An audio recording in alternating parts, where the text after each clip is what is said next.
Si vous prenez l'île de Madagascar et que vous étudiez la morbidité, c'est-à-dire les maladies, vous allez trouver qu'elles sont plus importantes.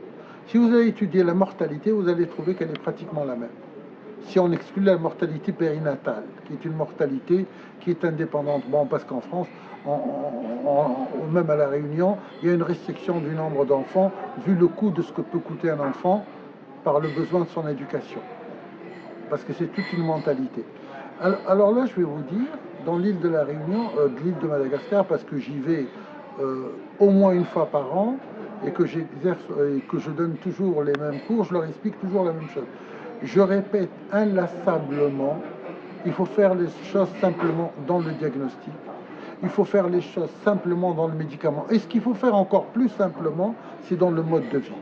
Il ne faut pas se confiner dans son appartement, il faut sortir dehors. Trop d'hygiène, trop de propreté nuit, trop de produits chimiques nuisent, trop d'aliments conservés nuisent. Vous savez, au Madagascar, les gens, par exemple, je cite un exemple, ils n'ont pas des frigos de conservation. Ils vont manger à la Fauchon tous les jours. Parce qu'ils vont manger tout ce qui est récemment récolté.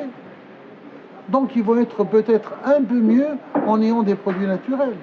Et je dis, même pour les gens de La Réunion, allez vers le naturel, ça va vous soulager de au moins 80% des maladies. Qu'est-ce qui fait la maladie maintenant dans les pays riches?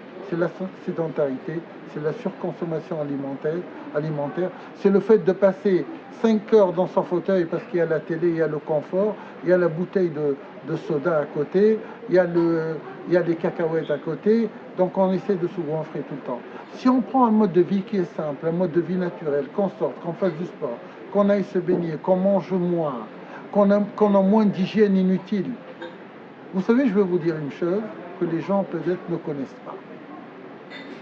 Dans notre organisme, on a plus de cellules qui ne nous appartiennent pas que de cellules qui nous appartiennent. Vous savez quel est le nombre de cellules qui nous appartiennent? C'est uniquement 10%. 90% des cellules qui ne nous appartiennent pas, et cette charge-là, qui est la charge microbienne qu'on appelle le microbiote, eh ben, représente 2 à 3 kg de germes qu'on transporte. Et c'est ces 2-3 kg de germes qu'on transporte qui sont en train de nous sauver par l'équilibre qu'ils nous donnent.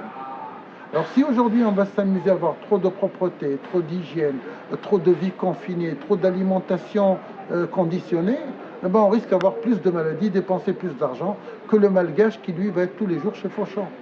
Même si c'est une nourriture qui va être une nourriture peut-être un peu plus pourrie. Vous savez, chez nous en Tunisie, on ne choisit pas la tomate parce qu'elle n'est pas conditionnée. On prend le kilo de tomate, la pourrie, on la jette, on garde l'autre.